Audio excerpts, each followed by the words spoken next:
आजचं केंद्र सरकार या प्रश्नाच्याऐवजी दुसऱ्या धार्मिक प्रश्नावर लोकांचं मन वळवण्याचा प्रयत्न करतात. अयोध्येचं श्रीराम, मर्यादा पुरुष श्रीराम याच्याबद्दलचा आदर या देशाच्या सगळ्या लोकांना आहे. त्याचा कुणी आनंदच नाही. जरूर मर्यादा पुरुष रामच्या बद्दलच्या आदराच्या भावना या देशातल्या कोट्यावधी लोकांच्या मनात आहेत. देशाबाहेरचे सुद्धा जे भारतीय आहेत ते त्यांच्याही मनामध्ये आहे. पण आज काय दिसतं, आज लोकांचे प्रश्न हे बाजूला ठेवायचे आणि मंदिरच्या ठिकाणी उभा करायचा कोणाचा विरोध नाही. खरं सांगायचं म्हणजे त्या मंदिराचा इतिहास जर बघितला, तिचं मंदिर बाबरी मस्जिद काढल्याच्या नंतर बांधण्याचा ज्यावेळी विचार झाला त्यावेळेला त्याची परवानगी ही राजीव गांधी प्रधानमंत्री असताना झाली. त्याला शिलान्यास हा जो झाला तो राजीव गांधींच्या कालखंडामध्ये शिलान्यास झाला. नंतरच्या काळामध्ये काही लोक कोर्टामध्ये गेले आणि कोर्टामध्ये तिथे अनेक वर्ष चालली आणि आत्ता अलीकडे त्या केसचा निकाल लागला आणि मंदिर बांधायला जवळच्या जागेत कोर्टाने मान्यता दिली आणि त्याचं काम सुरू करण्याचा विचार हा या ठिकाणी आलेला.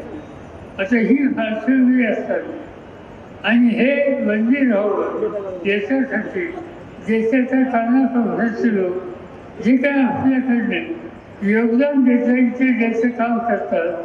पण त्या रामभक्तांचा विचार राहिला बाजूला आणि रामाच्या नावावर राजकारण करण्याचं काम आज त्या ठिकाणी भाजप आणि RSS यांनी सुरुवात केलेली आहे. ही गोष्ट आपण गांभीर्याने घेतली पाहिजे. मी याच्यामध्ये काही अधिक बोलून आपल्या सगळ्यांचं वेळ घेऊ इच्छित नाही.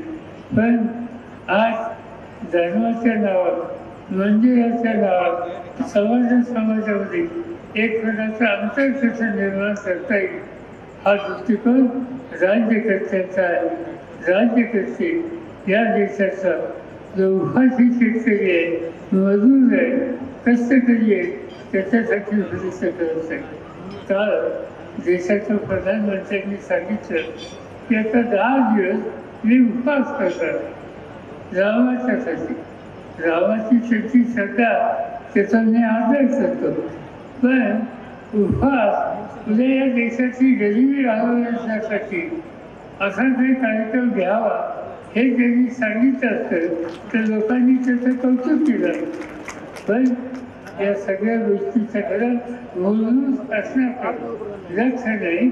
लक्ष या धार्मिक प्रश्नावर, मूलभूत समस्या याच्यापासून लोकांना बाजूला करणं हेच काम आज या ठिकाणी या देशात सुरू झालं आहे.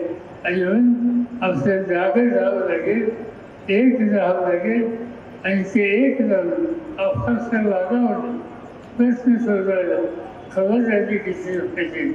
मला आनंद आहे की या ठिकाणी पराभव झाल्याच्या नंतर सुद्धा उत्तमरावने आपलं काम, जनतेची सेवा ही चालू ठेवलेली आहे. पराभव होतो जसा उल्लेख त्यांचा मी या ठिकाणी केला. माझ्या आयुष्यात एकदा पराभव पाहिला.